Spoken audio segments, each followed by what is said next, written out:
자, 우리 좌우에 계신 분들과 인사하겠습니다. 주 안에서 사랑하고 축복합니다. 주 안에서 사랑하고 축복합니다. 여러분, 빼앗긴 들에도 봄은 오는가 라고 하는 시를 많이 들어보셨을 겁니다. 그 내용은 깊이 있게 몰라도 이 제목은 한 번쯤은 들어봤죠. 1926년에 개벽이라고 하는 월간지에 발표된 이상화 시인의 작품입니다. 나라를 일본에 빼앗긴 현실을 들로 빼앗긴 들이니까 들로 비유하면서 민족의 서름을 강렬한 어조로 드러내고 있는 시다라고 하는 평가가 있는데요. 근데 이 시는 그렇게 희망적으로 끝나지 않습니다. 마지막 내용을 보면 이렇게 되어 있습니다. 나는 온몸에 풋내를 띠고 푸른 웃음, 푸른 소름이 어우러진 사이로 다리를 절며 하루를 걷는다. 아마도 봄 신명이 지폈나 보다. 그러나 지금은 들을 빼앗겨 봄조차 빼앗기겠네. 그리고 끝나거든요. 그러니까 빼앗긴 들의 자연의 이치상, 자연의 섭리상 봄은 반드시 다시 찾아왔고 또 찾아오겠지만 그 봄으로 형상화된 조국의 광복, 일자치에 벗어나는 것, 그 광복도 올 수 있겠는가 하는 것에 대해서는 다소 회의적인 시각으로 끝을 맺는 거예요. 과연 이전보다 잘 살 수 있을까? 우리나라가 복될 수 있을까? 이런 해방을 맞을 수 있을까라고 하는 의문, 퀘스천 마크를 붙이고 끝납니다. 왜 제가 이런 서론으로 시작을 하냐면 우리가 지금 계속 보고 있는 본문이 이스라엘이 망했다는 거죠. 바벨론에 의해서 나라를 잃어버렸습니다. 그야말로 이상화 시인의 시처럼 빼앗긴 들이 되어버렸는데 그러면 정말 다시 봄이 돌아오겠는가? 회복이 되겠는가라는 질문을 우리도 가질 수 있습니다. 이스라엘 백성들에게 있어서 그 회복은 봄은 뭐겠습니까? 본토로 다시 귀환하는 거겠죠. 나라가 망해서 바벨론 포로로 수많은 사람들이 잡혀갔으니까 다시 귀환하는 것, 고국 땅으로 돌아오는 것이 그들에게 있어서 회복일 텐데 여기에 우리는 회의적이지 않을 수 있습니다. 왜냐하면 이상화 시인은 빼앗긴 들에는 봄은 오는가 라고 물음표를 달고 끝냈지만 제목을 그렇게 잡았지만 하나님은 이스라엘의 회복을 이미 약속하셨거든요. 바벨론 70년 포로가 차면 반드시 내가 돌아오게 할 것이다 라고 그렇게 약속하셨다는 거죠. 그래서 오늘 본문 말씀의 제목, 이 설교의 제목을 저는 빼앗긴 들에도 봄은 옵니다 라고 그렇게 정한 겁니다. 제가 잘못 표기한 게 아니고요, 무식해서 그거 제목을 잘못 오기한 게 아니라 그런 염원, 또 하나님에 대한 그런 기대를 담고 그렇게 잡아봤어요. 빼앗긴 들에도 봄은 옵니다. 여러분, 그런 이해를 가지고 오늘 말씀 드렸으면 좋겠는데 열왕기하 마지막 내용인 25장은 그야말로 비참하고도 그리고 처절한 그리고 철저한 예루살렘의 멸망, 그 파괴를 기록하고 있습니다. 마지막 내용은 이렇게 끝을 맺습니다. 26절에 보면 노소를 막론하고 백성과 군대 장관들이 다 일어나서 애굽으로 갔으니 이는 갈대아 사람을 두려워함이었더라 그랬어요. 애굽으로 갔다라고 그렇게 되어 있는데, 자, 유다 땅에 남아있던 사람들이 다 애굽으로 도망을 칩니다. 근데 여러분, 이게 참 의미심장한 게 출애굽기 20장 2절에 보면 나는 너를 애굽 땅 종되었던 집에서 인도하여 낸 내 하나님 여호와니라 그랬어요. 이스라엘 백성들이 400년 동안 애굽에서, 이집트에서 노예 생활을 하고 그걸 끝내고 하나님의 구원 역사로 출애굽하지 않았습니까? 그 출애굽한 시점에서 이스라엘이 이제 한 나라에, 그리고 한 민족으로서 그 정체성을 가지고 시작을 했는데 오늘 이제 나라가 멸망하여서 다시 애굽으로 돌아가고 있다라고 하는 이스라엘 백성들의 모습으로 열왕기하는 끝을 맺습니다. 그러니까 여러분, 이게 얼마나 안 좋은 여운입니까? 출애굽의 그 영광스러운 구원 역사를 그냥 한꺼번에 무의로 돌려버린 듯한 그런 인상을 갖기에 충분한데 아주 작은 희망의 불씨조차도 다 꺼져버린 상황처럼 보인다는 거죠. 여기서 열왕기서의 말씀, 열왕기하의 말씀은 이제 끝을 맺어야 합니다. 그런데 열왕기 말씀은 이제껏 이어온 주제와는 전혀 다른, 전혀 동떨어진 이야기를 하나 더 하고 있는데 그게 뭐냐면 바로 여호야긴 왕에 대한 이야기입니다. 저와 여러분들이 읽었던 그 짧은 본문인데 여호야긴 왕은 여호야김의 아들이고요, 19대, 남유다 19대 왕인데 20대 왕인 시드기야 왕의 직전 왕이었죠. 근데 이 여호야긴 왕이 우리가 들었던 것처럼 집권한 지 3개월 만에 침공한 바벨론 왕 앞에 무릎을 꿇고 백기투항하죠. 항복합니다. 그리고 그 여호야긴 왕은 포로로 끌려가서 바벨론에 잡혀가는데 바벨론에 포로로 끌려간 지 37년이 되는 해에 바벨론 땅에서 이 여호야긴 왕의 지위가 회복되었다라고 하는 것을 오늘 본문이 기록하고 있어요. 그러니까 바벨론 왕, 그러니까 예루살렘 성을 침공한 바벨론의 느부갓네살 왕이 죽고 그 아들인 에윌 무로닥, 오늘 본문에 그림이 있지 않습니까? 에윌 무로닥이라고 하는 왕이 집권했을 때 그가 즉위한 원년에 이 여호야긴 왕의 머리를 들어요. 27절 하반절에 그의 머리를 들었다라고 하는 말이 무슨 뜻입니까? 복권시켰다는 겁니다. 왕의 명예와 왕의 권위를 회복시켜 주었다라는 뜻이거든요. 특이한 점은 이 바벨론 왕이 속국들인 다른 왕들의 지위보다 이 여호야긴의 지위를 훨씬 더 높여줬다는 겁니다. 여러분, 바벨론이 지배하고 정복한 나라가 한둘이겠습니까? 그리고 바벨론에게 포로로 끌려간 왕들이 하나둘이겠어요? 바벨론 제국의 감옥에 갇혀있는 많은 왕들이 있었지만 그 다른 소국들의 왕들보다 특별히 남유다 왕이었던, 이스라엘의 왕이었던 여호야긴의 지위를 더 높여줬다라고 그렇게 말을 합니다. 그게 28줄이었죠. 왜 그랬을까요? 유대인 역사가 요세푸스에 따르면 이 여호야긴이 느부갓네살 왕에게 항복했음에도 투옥시킨 것은 그건 거대 제국으로서 해야 될 일이 아니다. 그러니까 에윌 무로닥이라고 하는 느부갓네살 왕의 아들은 항복한 왕을 감옥에 가두는 아버지 왕의 모습에 못마땅했다는 거죠. 다른 나라의 왕인데, 일개 나라의 왕인데, 아무리 지배한 나라지만, 정복한 나라지만 그래도 그 나라의 어떤 명예와 영광은 지켜줘야 되지 않는가라고 하는 불만을 갖고 있었다가 아버지 느부갓네살 왕이 죽고 이제 에일 무로닥이 정권을 잡았을 때 그렇게 보상하는 차원에서 그의 머리를 들어줬다, 복권시켰다라고 그렇게 요세푸스라고 하는 역사학자는 분석을 합니다. 근데 열왕기 저자는 바벨론 왕이 왜 여호야긴의 지위를 복권시켜줬는가라고 하는 것에 대한 이유를 전혀 기록하고 있지 않아요. 왜 이유를 기록하고 있지 않냐면 이 일이 전적으로 하나님의 은혜로 되어진 일이라는 점을 부각시키기 위함일 겁니다. 어떤 사람의 마음과 어떤 심리와 정황에 따라서 자연스럽게 이루어진 일이 아니라 그 이유를 밝히지 않으므로 이건 전적으로 인간의 일이 아니라 하나님의 은혜로 그렇게 되었다라는 것을 강조하는 거죠. 실제로 역사학자들 중에 에윌 무로닥이라고 하는 왕을 평가할 때 이 왕이 아주 포악한 왕이었대요. 그리고 이 사람이 집권 2년 만에 동생, 이복 동생에 의해서 죽임을 당하거든요. 근데 이런 포악한 왕이 여호야긴 왕을 인정 차원에서 높여줄 리 있겠습니까? 포악한 왕인데. 그럼에도 불구하고 여호야긴 왕이 그 바벨론 포로의 땅에서 왕으로서 복권되었다, 그 권위를 회복시켰다라고 하는 것은 이건 다른 것으로 설명이 안 되는 거죠. 전적인 하나님의 은혜와 주권에 의해서 이루어진 일이라는 뜻입니다. 이 마지막 이야기는 여호야긴이 포로의 땅에서 다시 복권되었듯이 바벨론에 의해서 멸망을 당한 이 예루살렘, 남유다 왕국을 다시 회복시킬 것이라고 하는 암시를 주며 끝을 맺는 거예요.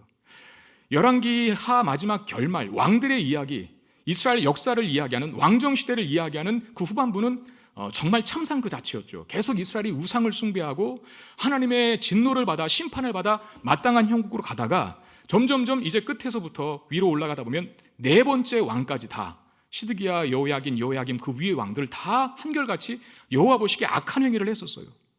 그리고 끝은 예루살렘 성벽이 파괴되고 무너져서 예루살렘 성전에 있는 모든 보물들이 다 빼앗기고 나라는 폐허가 되고 국민들은 포로로 잡혀가는 것, 이것으로 열왕기 하의 말씀은 끝을 맺어야 돼요. 근데 오늘 본문에 우리가 읽었던 이 네 구절 말씀은 뭔가 다른 이야기를 하고 끝난다는 거죠. 왜 다른 이야기를 합니까? 여기가 끝이 아니라는 겁니다. 하나님은 회복시키실 것이다. 하나님은 반드시 예루살렘 땅을 다시 회복시킬 것이고 바벨론 땅에 포로로 끌려간 이스라엘 백성들의 그 지위와 영광을 다시 회복시켜 줄 것이다 라고 하는 것을 뭐라는 거죠. 열왕기 말씀의 1차 독자는 여러 번 말씀드리지만 바벨론 포로로 잡혀간 이스라엘 백성들입니다. 그 사람들이 이 말씀을 보면서 희망을 가졌겠죠. 아, 바벨론에게 다 무너져버리고 다 빼앗겨져 버리고 다 죽어버린 왕이 끝이 아니구나. 하나님이 여전히 우리에게 은혜를 베푸실 것이고 멸망한 이후에도 하나님은 여전히 이스라엘을 위해서 일하실 것이다 라는 사실, 그것이 포로로 잡혀간 지 37년 만에 복권된 여호야긴을 통해서 드러나는 것입니다. 37년, 짧은 세월이 아닙니다. 이렇게 되도록 하나님이 일하고 계셨다는 거죠. 우리는 하나님의 함께하심 또는 하나님의 일하심을 무엇으로 확인하는 습관이 있습니까? 내가 하나님 앞에 바라고 소원하는 기도 제목이 잘 안 될 것 같았는데 갑자기 들어 응답되었을 때 우리는 그때 하나님의 일하심과 하나님의 함께하심을 강력하게 확인하죠. 또 사고가 나지 말아야 하는데, 아니죠, 사고가 나면 안 되는데 사고가 나지 말아야 하는데 자꾸 헷갈리네요. 사고 날 것도 피해 갔을 때 그때 야, 하나님의 은혜다 그렇게 이야기할 수 있잖아요. 우리 자녀가 공부를 잘 안 했는데도 대학에 합격했을 때, 다른 사람보다 내가 월등하게 뭐 백그라운드가 좋구나, 아니면 실력이 탁월해서 이렇게 하지 않았는데도 불구하고 그 사람은 떨어졌는데 나는 승진에 합격했을 때 하나님의 함께하심과 일하심을 아주 현저하게 확인하고 감격해 할 겁니다. 이게 틀렸다는 것은 아닙니다. 하나님은 그렇게도 실제로 일하실 수 있는 분입니다. 그런데 우리의 문제는 뭡니까? 그 반대의 경우에서는 그 찬양과 감사가 현저히 줄어든다는 데 있죠. 예를 들면 몇 년째 기도해도 응답이 없을 때 하나님의 일하심, 하나님의 함께하심을 찬양하고 감사하는 사람 별로 없어요. 사고가 나지 말아야 하는데 사고가 나버렸을 때, 뒤로 넘어져도 코가 깨지는 일을 경험했을 때 이거 정말 한심하다라고 그렇게만 생각하지 하나님의 임재하심과 함께하심을 생각하지 않는다는 거죠. 공부를 열심히 했고 그래서 나름대로 기대도 컸는데 내 자녀가 대학에 떨어졌을 때 어떻게 이 상황에서 하나님의 함께하심과 일하심을 강력하게 확인하고 하나님께 찬양과 감사를 드릴 수 있겠습니까? 오히려 우리의 신앙이 급격하게 추락하는 양상을 보이게 됩니다. 하나님이 정말 계시나? 하나님이 정말 나를 위해 지금도 일하고 계신 분이 맞는가 하는 의문을 품는 쪽으로 더 많이 가게 된다는 거죠. 지금 이것이 바벨론 포로로 잡혀간 포로의 바벨론에 의해서 멸망당한 이스라엘 백성들의 고민이기도 했습니다. 우리가 하나님의 선택된 민족인데 왜 이방 나라에게 망했지? 정말 하나님이 살아계신 것 맞는가? 아니, 살아계시는 것까지 의심하지 않다 하더라도 반드시 살아계신 것 믿는다 할지라도 하나님은 바벨론의 신보다는 조금 약한가 보다, 이렇게 의심하기 시작하는 거죠. 또는 하나님은 전쟁에는 그렇게 실력이 있는 신은 아닌가? 라는 오해, 이런 혼란과 의심이 생기기 시작했다는 겁니다. 근데 오늘 열왕기서에서 여호야긴 왕이 복권되는 이야기는 바벨론에게 멸망당한 이스라엘과 하나님을 여전히 믿고 있음에도 잘 안 풀리는 현실을 경험하고 있는 우리들에게 바로 그 상황 속에서도 하나님은 이스라엘을 위해서 그리고 당신의 한 백성인 우리들을 위해서 여전히 일하시고 계시는 분이라는 사실을 믿으라 라고 촉구하고 있는 내용이라는 거죠. 나라가 다 망했어도 하나님 일하고 계신다. 내가 하나님 믿는데도 내 현실이 자꾸 이렇게 막혀요. 안 돼요. 그래도 하나님 일하고 계시다는 사실, 너와 함께하고 계시다는 사실을 믿으라고 선포하는 것이 오늘 본문의 핵심 메시지입니다. 오늘 바벨론에게 완전히 멸망을 당한 이스라엘의 상황과 상당히 유사한 사건이 사도행전 8장에도 기록되어 있거든요. 스테반 집사가 최초의 순교자지 않습니까? 그 스테반이 순교한 이후에 초대교회에 거센 핍박이 불었습니다. 예루살렘 교회의 수많은 성도들이 그 핍박을 피해서 여기저기 흩어지고 도망치기 시작하는데 목숨을 부지하기 위해서 피난길이 오른 겁니다. 얼마나 비참한 신세입니까? 마치 오늘 바벨론에 의해서 멸망당한 이스라엘 백성들과 방불한 상태에 초대교회가 유대인의 강력한 박해 때문에 여기저기 흩어져 도망가는 그런 신세로 전락했다는 거죠. 그럼에도 이후에 이 사도행전 8장 이후의 기록은 오히려 핍박 때문에 복음이 확장되고 있다는 사실, 그리고 교회가 더 강력하게 부흥하고 있다는 사실을 기록해요. 놀랍게도 사도행전 8장 4절 8절 말씀에 보면 그 흩어진 사람들이 두루 다니며 복음의 말씀을 전할세 빌립이 사마리아 성에 내려가 그리스도를 백성에게 전파하니 무리가 빌립의 말도 듣고 행하는 표적도 보고 한 마음으로 그가 하는 말을 따르더라. 많은 사람에게 붙었던 더러운 귀신들이 크게 소리를 지르며 나가고 또 많은 중풍병자와 못 걷는 사람이 나으니 그 성에 큰 기쁨이 있더라 그랬어요. 그 흩어진 도망친 사람 중에 빌립 집사 얘기를 하는데 이 사람이 어디로 도망쳤냐면 예루살렘에서 사마리아로 옮겨갑니다. 사마리아로 도망쳐간 거예요. 선교하러 간 게 아니라, 무슨 사명 감당하러 간 게 아니라 죽을까 봐 도망쳐서 간 곳이 사마리아 성이었는데 이 사람이 잘한 건 뭡니까? 만나는 사람마다 다 복음을 전한 겁니다. 이 복음 전도를 통해서 그 땅에 놀라운 일이 벌어지는데 수많은 사람들이 복음을 받아들인 거예요. 사마리아 성에 거주하는 사람들이. 그래서 귀신이 쫓겨나고 중풍병자가 고침받고 안진뱅이가 벌떡벌떡 일어나는 기적과 같은 현상이 이 사마리아 성에 벌어집니다. 여러분, 예수님이 승천하시기 직전에 제자들에게 하신 말씀이 있습니다. 사도행전 1장 8절에 우리가 너무나 잘 아는 말씀이죠. 오직 성령이 너에게 임하시면 너희가 권능을 받고 예루살렘과 온 유대와 사마리아 땅끝까지 이르러 내 증인이 되리라 그랬습니다. 근데 우리가 이 사도행전 1장 8절을 우리는 어떤 식으로 이해하냐면 하나님께서 우리에게 부탁하신 명령, 그래서 지상 대명령이라 그렇게 이해할 때가 많은데 틀린 말은 아니겠지만 저는 이 말씀은 하나님의 명령이기 이전에 하나님의 약속이라는 겁니다. 사마리아와 땅끝까지 이르러 내 증인이 될 것이다 라고 말씀하신 분은 하나님이시거든요. 그러니까 명령으로 이해했을 때는 우리가 해야 될 책임이 강해져요. 맞아, 우리가 전도 많이 해서 땅끝까지 복음을 전해야지, 하나님 나라 확장해야지, 우리에게 굉장히 어쩌면 부담스럽고 우리가 이루어야 할 하나의 명령으로 이해할 수가 있는데 하나님께서 하신 약속이라고 이해했을 때에는 우리가 하는 일이 아니라 우리가 하는 일이기 이전에 하나님께서 이루실 일이라는 겁니다. 하나님의 약속의 성취라는 거죠. 빌립 집사가 도망쳐 간 땅이 어디였다고요? 사마리아 성이었습니다. 예루살렘과 온 유대와 사마리아와 땅끝까지 이르러 내 증인이 될 것이다 라고 하는 복음의 확장. 예루살렘 초대교회는 망해가고 있어요. 유대인들의 강력한 핍박 때문에 성도들이 다 뿔뿔이 흩어지고 도망칩니다. 지도자들이 죽어나가고 있어요. 야, 이러다 교회 문 닫겠다 싶었지만 흩어진 자들이 복음을 전하여 교회는 문 닫지 아니하고 더 확장되죠. 큰 부흥이 일어나죠. 복음이 증거되는 곳마다 귀신이 떠나가고 중풍병자가 고침받고 안진뱅이가 일어나는 역사가 일어났다는 거예요. 그게 무슨 뜻입니까? 우리는 다 끝난 것 같은 느낌을 받는데 하나님은 그 끝난 것 같이 보이는 상황 속에서도 여전히 당신의 나라를 확장해 가고 있고 당신의 우리를 위한 거룩한 일들을 성취해 가고 계시다는 것, 이 말씀이 보여주는 겁니다. 이런 일들이 포로로 잡혀간 바벨론 땅에서도 일어나는데 바벨론 포로로 잡혀간 사람 중에 우리가 너무나 잘 아는 다니엘이라고 하는 사람이 있습니다. 다니엘은 바벨론 1차 침공 때 그러니까 첫 번째 포로로 잡혀간 사람이죠. 느부갓네살 왕이 느부갓네살 왕이 예루살렘을 공격하는 왕 아닙니까? 느부갓네살 왕이 집권한 지 3년째 되는 해에 그 다니엘서에 보면 그렇게 기록이 되어 있어요. 집권한 지 3년째 되는 해에 꿈을 꾸는데 여러분 우리도 가끔씩 악몽을 꿀 때가 있지 않습니까? 그러니까 악몽을 꾸고 나면 막 기분이 꾀름직하죠. 막 이상한 느낌도 들고. 이 느부갓네살 왕도 악몽 비슷한 걸 꿨던 것 같아요. 근데 문제는 뭐냐면 꾼 꿈의 내용을 자기도 몰라요. 내가 무슨 꿈을 꿨는지 기억이 안 나는데 아무튼 꾸고 난 다음에는 기분이 꾀름직합니다. 그래서 이 사람이 아무튼 바벨론 제국에 있는 모든 해몽의 일가견이 있다라고 생각되는 전문가들, 뭐 박수, 술객, 점성술사, 점쟁이들 다 불러 모읍니다. 그리고 맞히래요. 내가 무슨 꿈 꿨는지. 그리고 해석까지 해내래요. 그래 모였던 해몽의 일가견이 있는 사람들이 왕이지만 막 항변을 하는 거예요. 좋다, 다 좋은데 당신이 무슨 꿈을 꾸었는지는 우리에게 말해주고 해석하라고 해야 되지 않느냐. 당신같이 하는 사람은 정말 이건 초갑질 중에 갑질이다.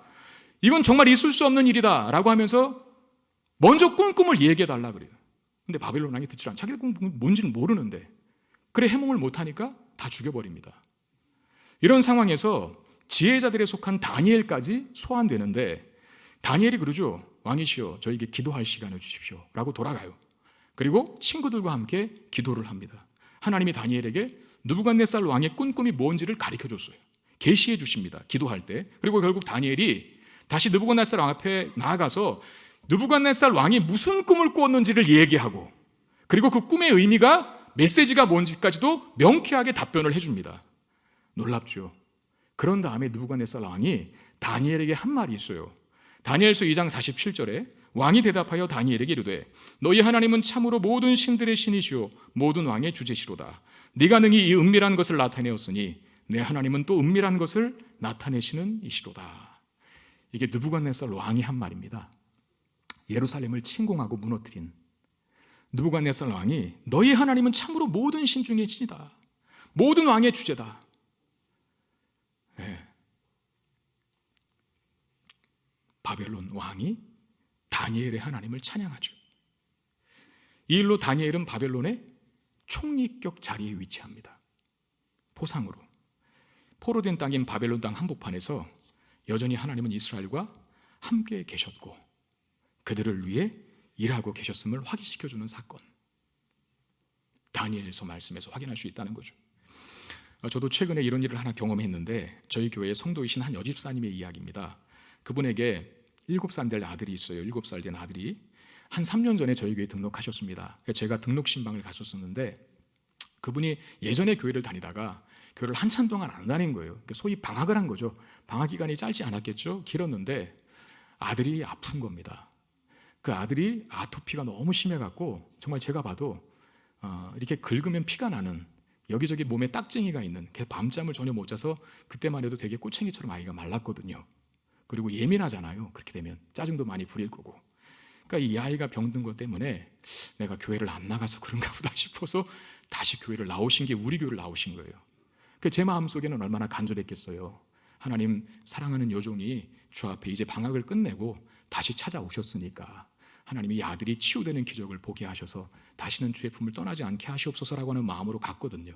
가서 그 아이를 위해서 간절히 기도했습니다. 그런데 이후로도 별로 나아지지를 않는 거예요. 근데 최근에 한 달 전쯤에 제가 놀라운 소식을 하나 듣게 됐는데, 그 아이가 병이 급격히 좋아진 것은 아니지만 이 아이의 태도가 많이 달라졌답니다. 근데 그 아이가 무슨 사연이 있냐면, 그 아이가 악몽을 꿨다고 하는데요. 그 아이가 이해한 대로는 자기가 악몽을 꾼 이유가 자기가 예배도 잘 안 드리고 기도도 안 하고 또 자꾸 짜증만 내니까 하나님께서 자기에게 벌로 악몽을 꾸게 하셨다라고 그렇게 판단한 거랍니다. 그 이후에 자기 전에 기도도 잘하고 화도 잘 안 내고 하나님이 뭘 해야 하는지, 뭘 해야 기뻐하시는지 그렇게 생각하면서 행동하더라는 거예요.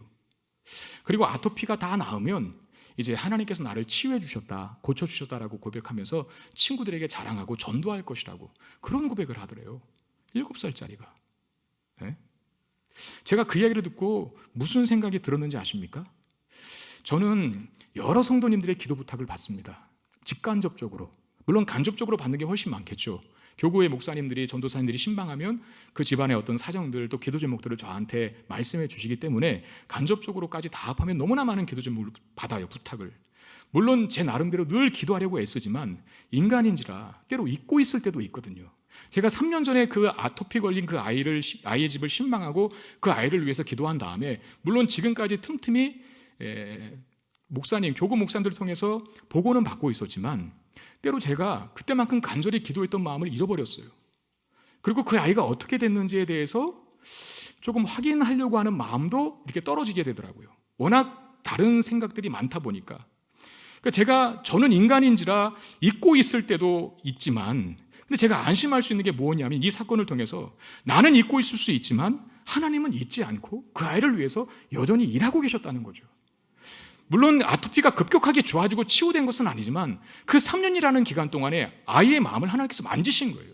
여러분, 7살 아이가 뭘 안다고 자기가 악몽 꾼 것이 하나님이 나에게 주는 벌이라고 생각하면서 이제 내가 예배도 잘 드리고 기도도 잘하고 엄마한테 짜증도 안 내고 하나님이 나를 완전하게 치유해 주시면 그거 전도하고 다니겠다라고 고백을 할 수 있겠습니까? 그 마음을 만져준 분은 하나님이라는 거죠. 최근 제가 2달 전부터 저를 힘들게 만들었던 것이 있었는데, 고갈된 듯한 느낌이 저에게 온 거예요. 고갈된 듯한 느낌. 근데 그럴 수 있지 않습니까? 많이 쓰면 안 써서 썩는 것보다는 쓰니까 때로는 없어지는 것이 당연한 것일 수 있겠죠. 고갈된 듯한 느낌. 근데 많이 쓰니까 그건 자연스럽게 찾아올 수 있는 저 안의 현상일 수도 있는데, 문제는 제가 채워져야 되는데 안 채워지니까 고갈된 느낌이 강력하게 드는 거였어요. 제가 저 자신을 위해서, 그리고 우리 교육자들에게 늘 부탁하는 기도 제목 중에 하나가, 제 안에 마르지 않는 은혜의 샘물이 있어서 억지로 쥐어 짜내게 사역하는 것이 아니라 내가 먼저 풍성해져서 성도들을 섬기고 목회할 때 흘러넘치는 사역이 되었으면 좋겠다. 그래서 억지로 하는 일이 있고 할 수밖에 없는 일이니까 꾸역꾸역 하는 일이 있고, 너무나 이 일이 기쁘고 즐겁고 보람 있게, 힘들지만 그 보람과 기쁨과 감격 속에 흘러넘치는 사역이 있지 않습니까? 근데 그 마음이 없어졌어요. 고갈된 듯한 느낌이 찾아왔어요.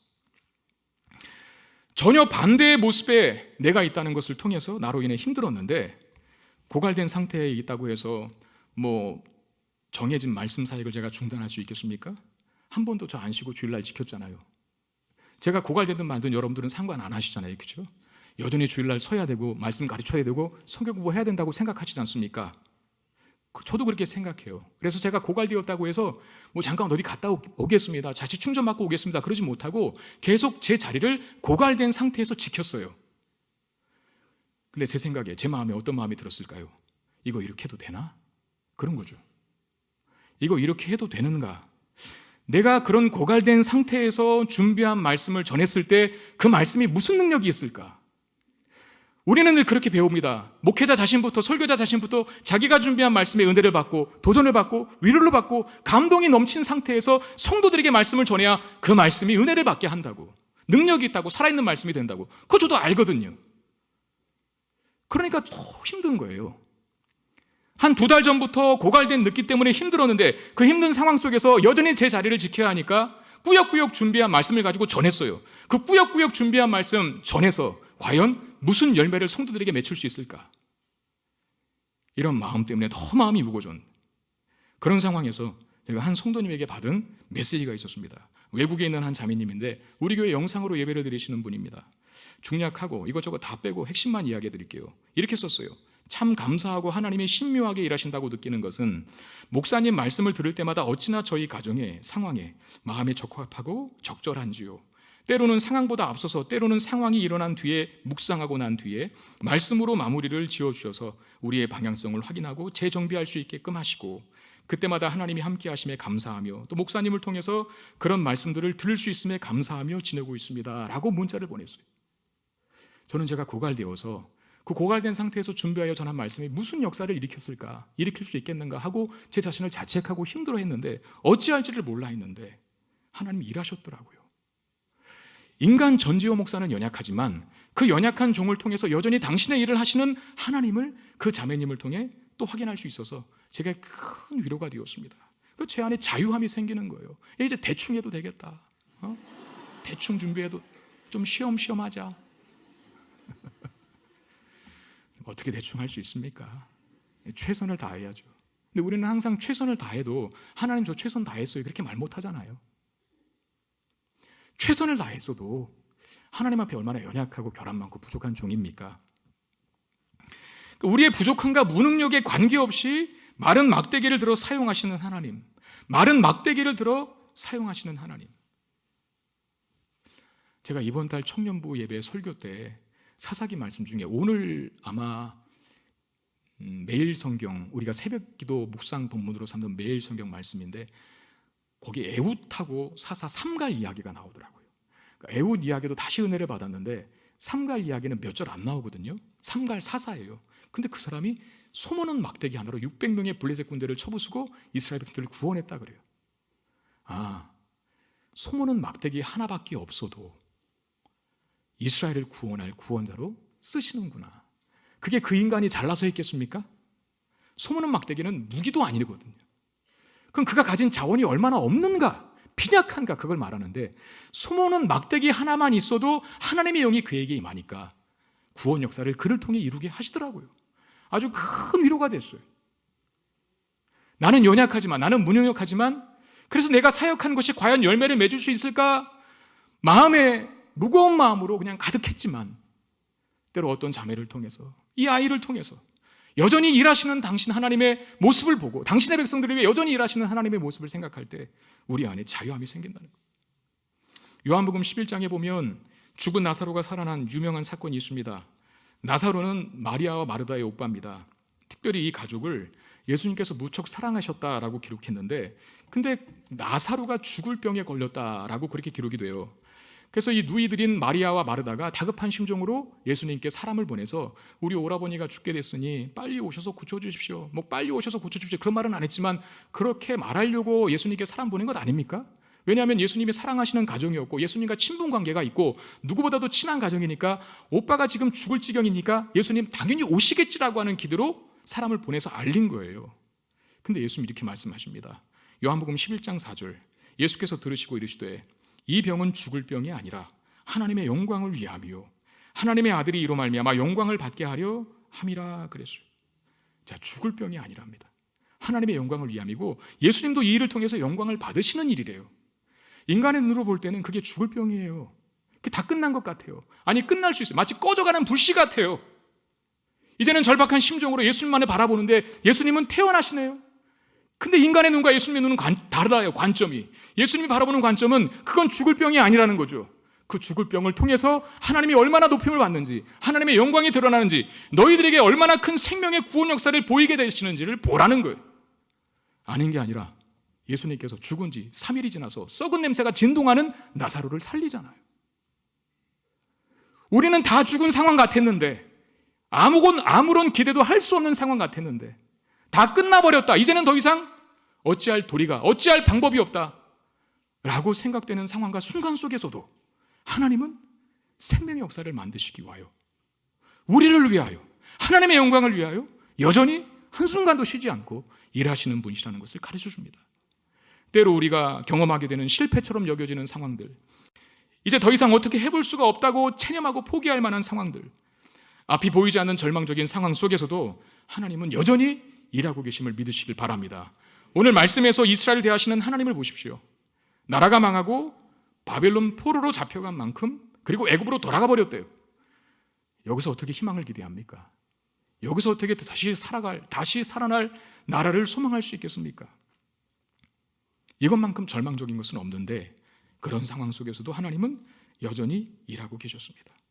나라가 망하고 포로로 잡혀간 상황 중에도 하나님 여전히 당신의 자녀를 위해서 일하고 계시는 분이라는 사실을 믿는다면 우리를 낙심과 절망으로 몰아갈 상황은 없다는 겁니다. 다만 다 무너져도 이 순간조차도 하나님께서 우리를 위해서 일하신다는 것을 믿고 찬양과 감사와 소망과 기대만 가져야 할 책임이 저와 여러분들에게 있음을 믿으시길 바랍니다. 그걸 오늘 말씀하고 있는 거예요. 말씀 맺겠습니다. 요새 형형색색으로 물들어진 단풍을 보면서 다들 이쁘다고 아름답다고 감탄사를 연발합니다. 어떤 분은 꽃보다도 아름다울 수 있는 게 단풍이라 그렇게 말하기까지 해요. 불타는 내장산이라는 말이 있다면서요. 내장산까지 갈 필요 없습니다. 여기 앞에만 나가도 단풍이 정말 형형색색으로 아름답게 그렇게 색깔을 입었어요. 근데 여러분, 단풍이 생기는 이유가 뭔지 아십니까? 나무가 가을이 되고 이제 기온이 떨어져서 수분이 부족하게 될 것을 예상하고 나무는 나무 나름대로 월동 준비를 하는 겁니다. 그래서 자기 수분을 보존하는 거죠. 자기 수분을 모아요. 잎으로 갔던 수분을 보내지 않고 끊어버리는 겁니다. 왜? 자기 살궁리를 해야 되니까. 그러니까 단풍은 수분을 차단당한 잎이 점점 말라서 죽어가는 거예요. 물이 필요하다라고 하는 신호를 색깔을 바꾸면서 보내는 거죠.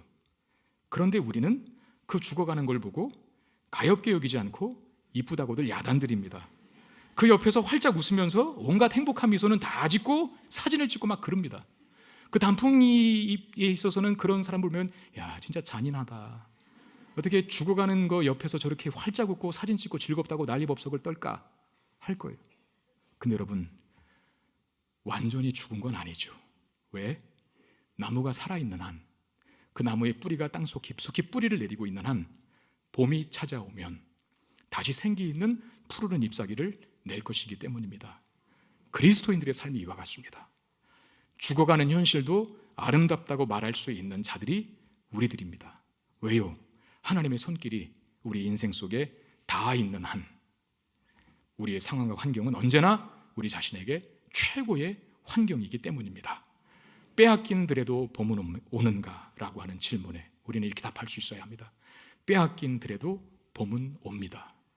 확실하게, 절대적으로, 분명히 그렇게 됩니다 라고 대답할 수 있는 저와 여러분 되시기를 주의 이름으로 축원드립니다. 우리 함께 찬양할까요? 우리 들은 말씀 기억하면서 꽃들도 라고 하는 찬양인데, 비록 우리의 나라가 겨울에 있어도, 이 사회가 소망이 없어 보여도, 이 땅의 교회가 암울해 보여도, 우리 가정이 또 내 직장과 일터가 소망이 없어 보여도 하나님이 역사하시고 일하신다는 것을 믿고 반드시 아름다운 봄날, 생명이 싹트게 할 봄날이 오게 한다는 확신과 신뢰 속에 우리 찬양 하나님 앞에 드리겠습니다.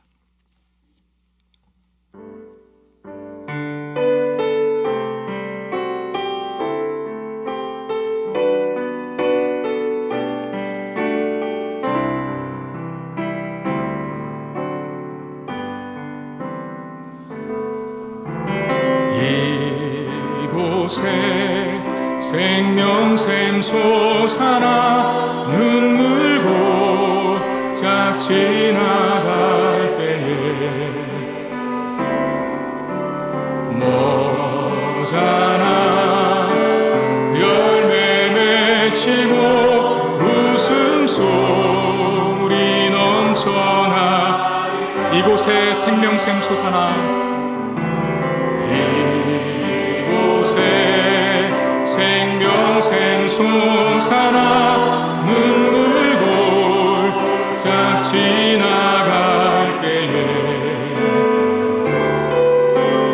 모자라 열매 맺히고 웃음소리 넘쳐나리라.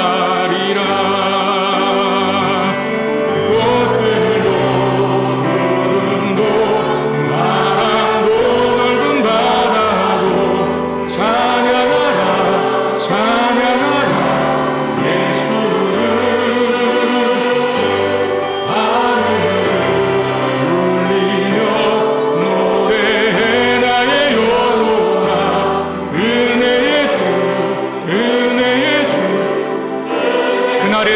하늘이 열리고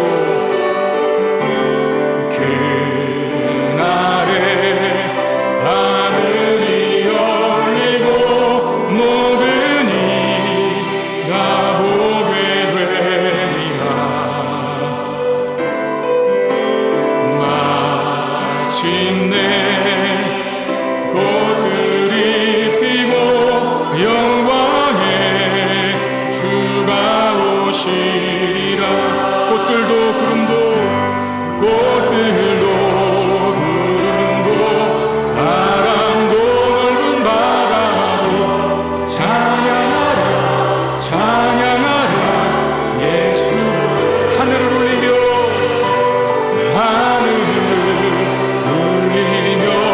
노래해 나의 영혼아 은혜의 주. 다시 한번 찬양하겠습니다. 꽃들도 구름도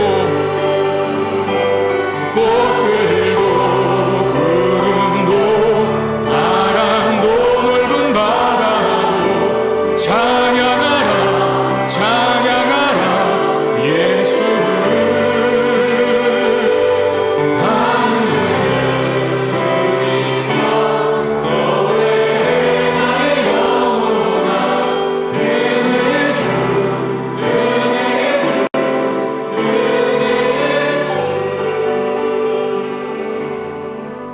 기도하겠습니다. 하나님, 우리 인생에 반드시 봄날이 오게 하실 줄로 믿습니다.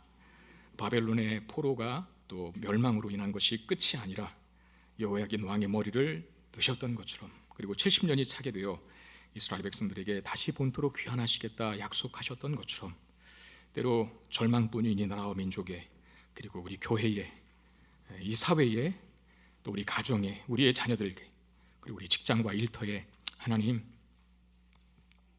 봄날을 허락하여 주시옵소서. 그렇게 하실 하나님을 기대하고 찬양합니다. 이 믿음 잃지 않고 늘 기대와 소망 속에 살아가는 우리 모두가 되게 해 주시옵소서.